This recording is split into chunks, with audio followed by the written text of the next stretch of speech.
it's, I mean, nice that everybody could join so well in time, and I hope Indeed. share with us a little bit, and we'll get started. In the meantime, you can look at the various nitty-gritties of our logo. It has been designed by one of our own students, Paulo, and you can see there's so much into it. You can sort of really appreciate. In fact, if possible, I would request, there's Professor Pal. So wonderful. Oh, fine. Okay. Welcome, Professor Pal. Welcome, one and all. Welcome to this week, which we call the Biophysics Week, and to this few days of celebration of biophysics. This is sort of a brainchild of the Biophysical Society, and every year, this week of March, events are held all over the world. And the aim is to increase awareness of this field and showcase our different kinds of stories, which start from, which use biophysics and bring out, insights into diverse fields of biology.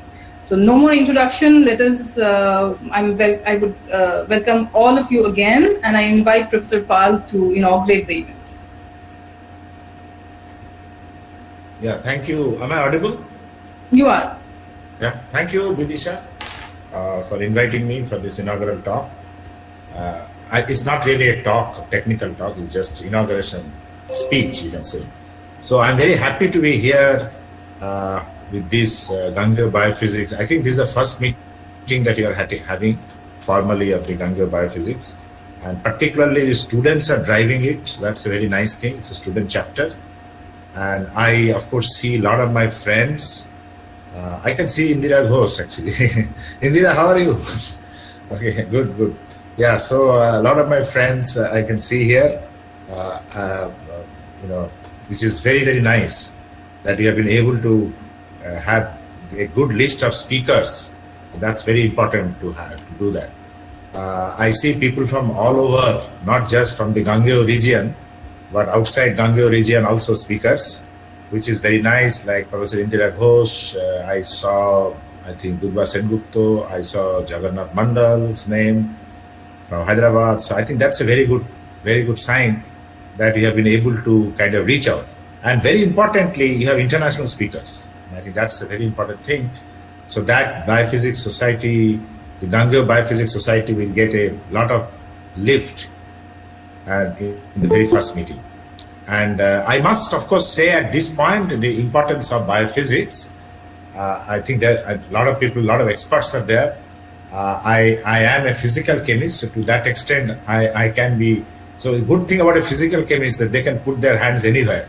So including organic chemistry, inorganic chemistry, biology, everywhere. That's one of the good things about being a physical chemistry. As G.N. Lewis said, I must remind you what G.N. Lewis said about physical chemistry. I hope all of you know G.N. Lewis, who was a very famous scientist who didn't get the Nobel Prize, one of the most famous scientists who missed the Nobel Prize because of whatever reasons. He's the one who did the Lewis acid, Lewis base in chemistry. So he once said that, what is physical chemistry? He said, everything that is interesting.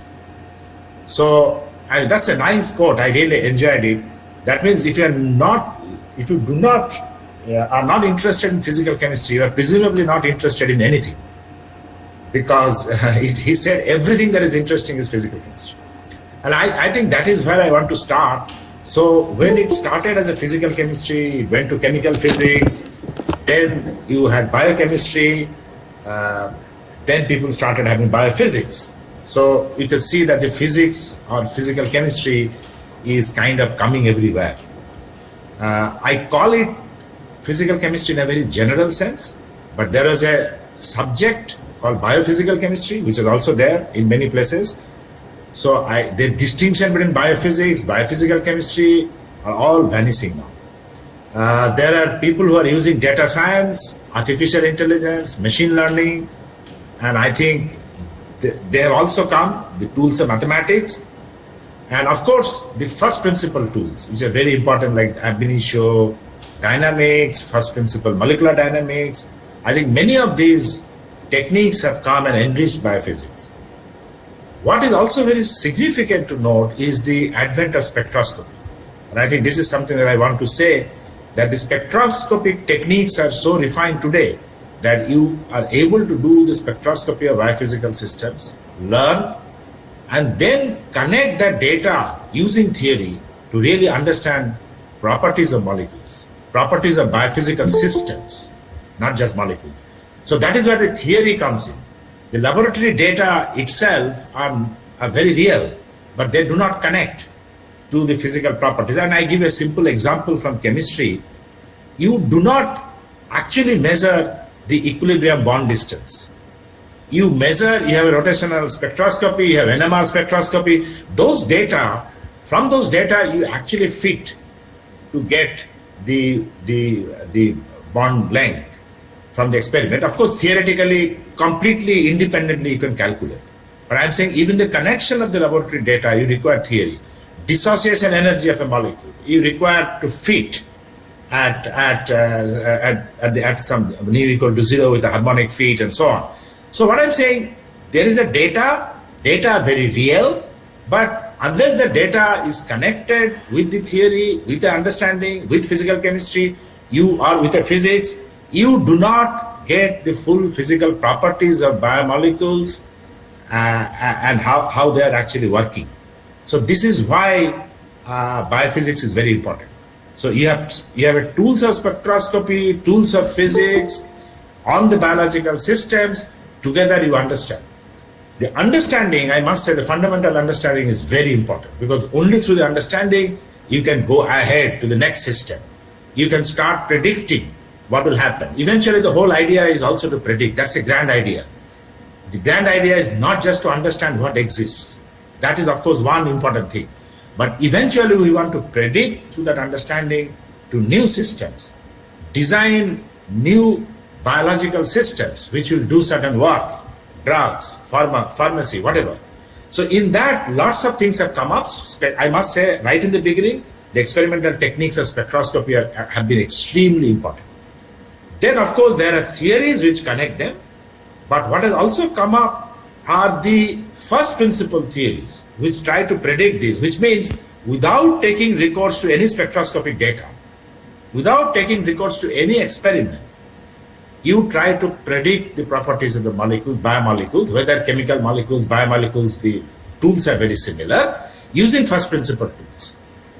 This has been possible, of course, I must say, not only because of development of the theories, not only because of development of algorithms, but also development of high precision computers which are now supercomputers or whatever.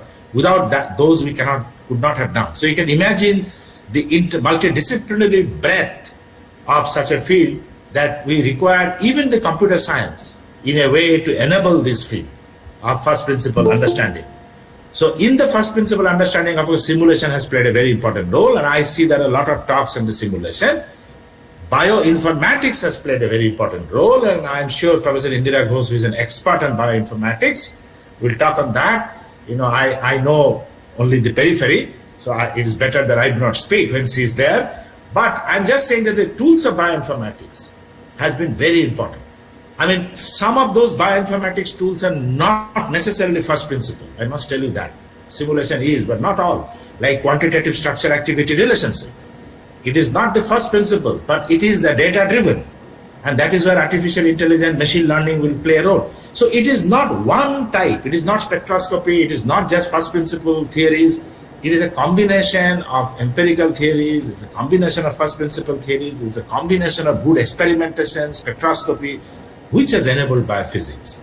And of course, at the end, you require good hands of biology to have a system. So I think it's a highly interdisciplinary subject, and I'm very happy to address that. I think Nilanjana will recall that we had a biophysical West in the, I think Professor Indira Ghosh is also associated with that, because she happened to be in Pune at that time, University of Pune, I suppose.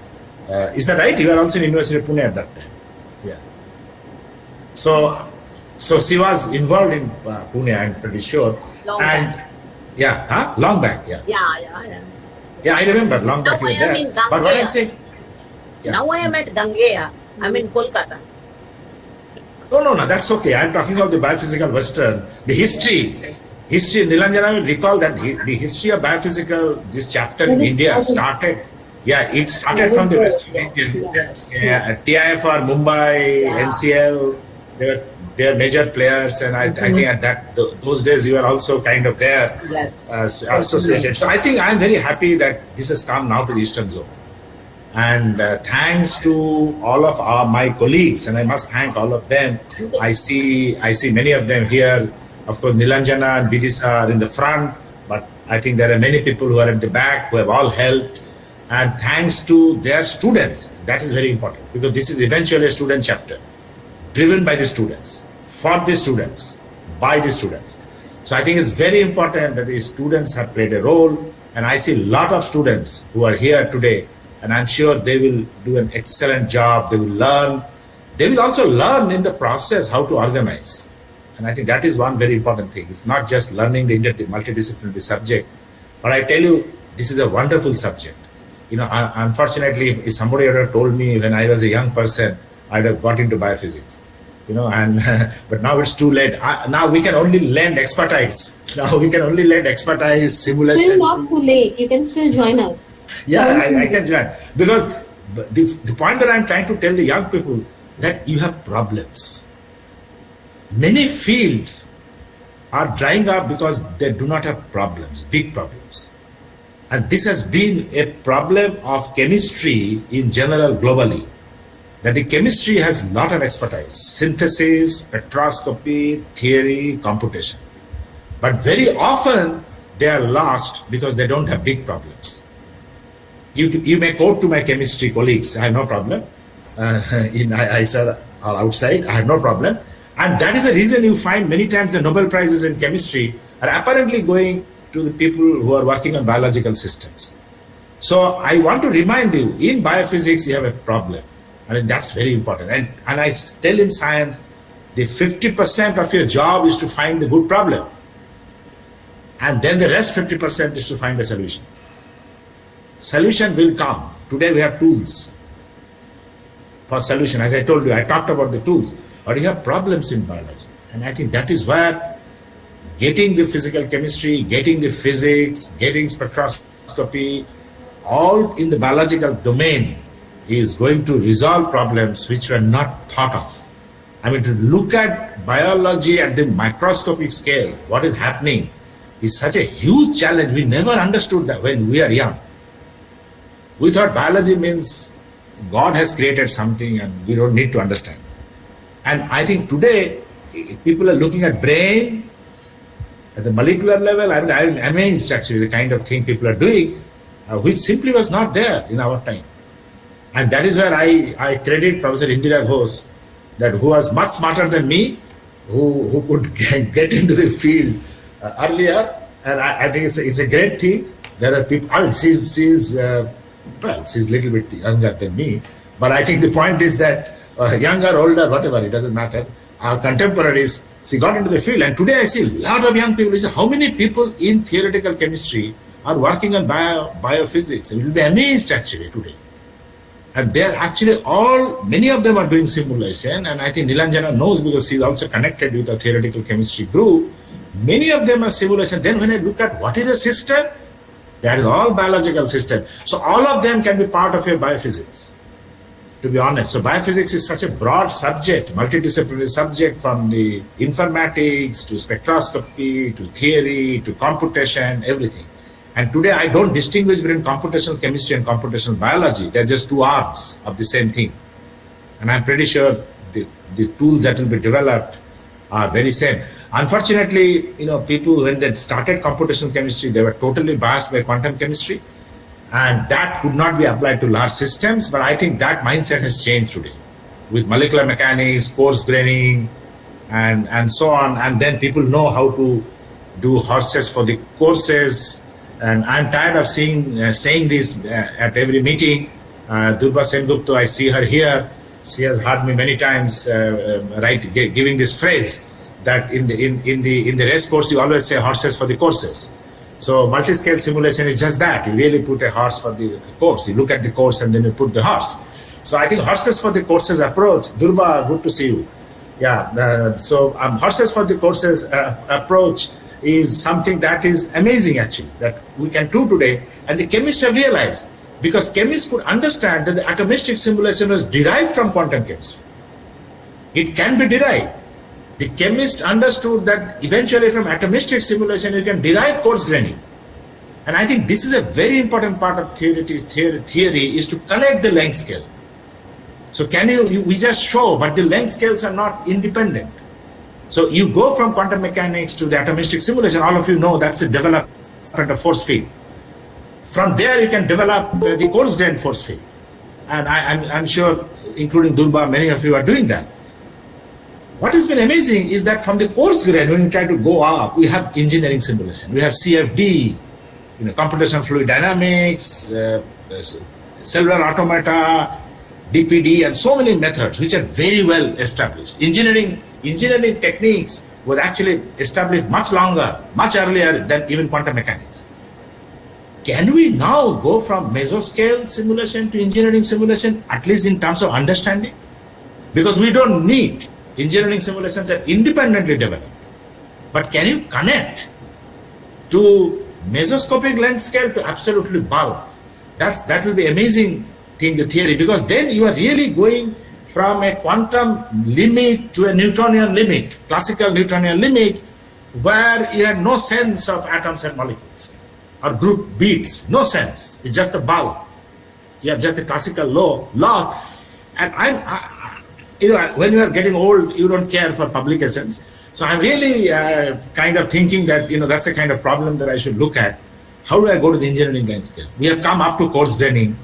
Can I go to the next stage? Absolutely go to the bulk. And then that will complete the understanding of the multi-scale simulation. So I think the chemists have understood this, and today is the right time when biophysics should be emphasized. And I'm very happy that a lot of students are giving talk. There are teaching talks. I also saw the program very carefully. There is a class talk, teaching talk, and various leaders are giving. I don't know if NCBS Director Professor Satyajit Mayer has joined or not, but I saw Professor Satyajit Mayer in the talk today. So I think various leaders are giving. I welcome all of them. I thank all of them for accepting to talk. I particularly thank the international speakers also who are going to connect from abroad. And I think it just shows the power of the biophysics. The people, experimentalists, theoreticians, everybody are here to advance the field. So I welcome all my speakers, thank all of them. And of course, thank all my student participants of the meeting who are extremely important, volunteers, and of course the organizers who are my faculties. Bidisha and Nilanjana are in the front, but there are many others. I'm sure Nilanjana will speak about this, many others who have envisaged this. But very importantly, the concept of starting the biophysics Ganguly was a wonderful concept. So when Nilanjana first proposed, Bidisha first told me, I had only 1 minute to say yes. I might have taken 1 hour by the email, that's because of time, but to my mind, it took me 1 minute to say yes. So I think that is very important because I have seen this in the Western region, how important it is. And I think my friend Suman Chakraborty, who is also here, would also recollect, along with Nilanjana, along with Durba, they are all there in the Biophysics Western, if I remember. So many of them are actually here today. So I think they will realize how enriching those discussions were. It was amazing discussion. I remember once we had in NCL on a Saturday afternoon, one morning I went. My memories are very, very fresh. It is amazing that those discussions, and I was very happy that we have started this in the Eastern Zone. And I believe there are a lot of things which should be started in the Eastern Zone. I don't want to say anything adverse, but there are a lot of things which should be started, including entrepreneurship, which I strongly believe that the Eastern Zone is lacking. And of course, the biophysics should have come here even earlier, I think. It's just that probably the leadership was missing. So I'm very happy that many of my colleagues have taken the leadership, got the true leaders to speak in this meeting, involve the students. And of course, I said, although my faculty are in the phase, it is being run by the students. So I must, if you look at the office bearers, they're all students. So I must thank all the students. I will not be able to tell all the names, but I know a few names. It will be unfair for me to tell incomplete list. So I will let Nilanjana or Bidisha handle that. But my sincere thanks to all of them for really organizing and starting this. And I wish it will be a great meeting. I will try to join on and off. I have a meeting at 10:30, so I have to leave. But I will. That's a very important meeting for our institute board meetings and so on. But I will try to come back at various times the next 2-3 days. With those few remarks, I would like to inaugurate the Ganguly Biophysics, and I hope we'll have a very good session, 3-day session. Thank you for inviting me. Thank you, Professor Pal, for your words. In fact, Jitu has also joined. And yes, okay. Welcome, yeah. Jitu. Yeah. And just like you have so many memories of these biophysics Paschim, which I suppose you were talking about. Yes. Down in the south, yes, there is no chapter, but I think my first encounter with biophysics was with at NCBS with Jitu and Madan, and it's a great pleasure, and I really hope the students would hear them and just sort of absorb what they say there. So let's now I would like to invite Nilanjana to share words on how this journey actually finally ended up in this chapter. I think the critical mass was missing for a long time, and I think we have the critical mass now, and also the driving force. I think that I would absolutely, therefore, hearing it from Nilanjana is something that I am looking forward to. Nilanjana, yeah, please. Hi, thanks, Vidisha. And after this wonderful speech of Professor Pal, it was extempore. He's a great extempore speaker. Unfortunately, maybe I'm not. I think he's summarized all the key things. As you see in this logo, which was created by one of our students, biophysics is about interdisciplinary sciences and about scaling from one end to the other, about making bridges. So I'll be very brief about what I say, and I'm not sure if I have summarized it well. But Bidisha, if you like it, before I begin, can we have our student members, our student office bearers switch on their video so that people can have a look at them? Yes, that's a great idea. Could we have Madhura? So, yes, please. Tithi and Ronak and Pallab and Soumyaditya.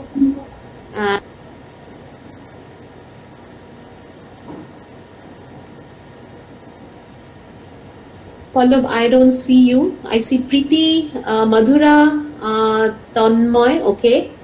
I do not see Pallab and Ronak and Soumyaditya, but these are the main drivers. Okay. Hi, Jagannath. So the students have been the main drivers here. We have been, it's very easy to offer advice, but it's much more non-trivial to actually, take that advice into realistic work and translate it. That is the difficult part. So, okay, I will just, just summarize perhaps some of our efforts. And I think, the whole concept, the point of inception was anyways touched upon very nicely by Professor Saurav Pal. So as he elaborated so beautifully, biophysics is a very large tent, okay? It's a continuum of several overlapping scientific disciplines in any case. So sometime last year, we at IISER Kolkata started figuring out that there are several of us who actually can make such a tent. We can make an interdisciplinary tent because we do have a continuum of many overlapping disciplines. Now the challenge would be to get more folks into the tent, to get them cooperating, talking, and creating exciting new knowledge, and importantly, somehow to make that knowledge accessible to an even larger number of people. So hence, when the call came out late last year from the Biophysical Society, we decided to go for it. And Vidisha, you will recall, we just had 10 days to, put together an application. And so the name Gangeya was, there was an inception point. And again, the students came up with the name Gangeya because we had biophysics Paschim in the West. So, biophysics Purba would be a little bit redundant. So, there was a little bit more challenge. So Gangeya literally means Gangetic, so of the east, because this region is identified with the Ganges. So we wrote the proposal. It was accepted by the Biophysical Society. So here we are. So again, it's a student-organized effort in Eastern India, geared toward widening the tent of biophysics and making it accessible to more and more people. So it's based in IISER Kolkata, affiliated with the International Biophysical Society, nurtured carefully by the collective passion of our enthusiastic students. I have to mention, there are both post and undergraduate students involved here. And we faculty members, Bidisha, Deepjyoti, myself, again, we have proffered advice, but our advice has been peripheral. And we have been like, okay, this is our advice, take it or leave it, no pressure. If you like it, take it or leave it, right? So, you are the drivers. Now, there's an adage, one of my favorite ones, is that when life gives you lemons, just make lemonade. So, one of the things about the Biophysical Society affiliated chapters is that you celebrate Biophysics Week, and they give you a little bit of support for that. So what our enthusiastic students did was, they decided, let's actually celebrate the first Biophysics Week of Gangeya in a big way. So they organized this 3-day webinar, and they roped in a large number of speakers, and I'm grateful that all of them agreed. And there are speakers from India and also abroad. So, it's a pandemic, life is a lemon, so, make a great webinar. So I think that's what they have done. Going forward, the student chapter hopes to foster many more cross-disciplinary discussions and hopefully even host physical meetings once all this is over, at least in this part of India. So Bidisha and I, with the help of all our associates, we have done the Indian Biophysical Society meet exactly 2 years back, remember? March 19. Hopefully we will do certain forms of that in physical form down the line. But eventually the goal is to associate fruitfully with a lot of people, including other student chapters such as Paschim, and also those that are pinned on the international map. I think there are probably close to 100 student chapters all over the world. So hopefully we can reach out and have cross exchanges with them. So the hope is to strive and create a platform where the most talented and creative science practitioners can come together. And eventually we would like to make biophysics much more than a sum of its individual parts. I think that's what we would like to do eventually. And once again, we are peripheral. It's people like Madhura, Tithi, Preeti, Pallab, Ronak, Swamidipto, and the rest of you. I would like the rest of you and a lot of other students to come together as well. Doesn't matter where you are geographically located, just write our student chapter president an email, and I'm sure that you will be taken into our widening tent. So that's all. Thank you. Thanks, Nilanjana. So now the baton is passed on to the students. So Tithi will take over from here, I suppose. Tithi? I'm Tithi. Our next session will be start from 10:30. So this is the buffering time we have kept. And so see you at 10:30.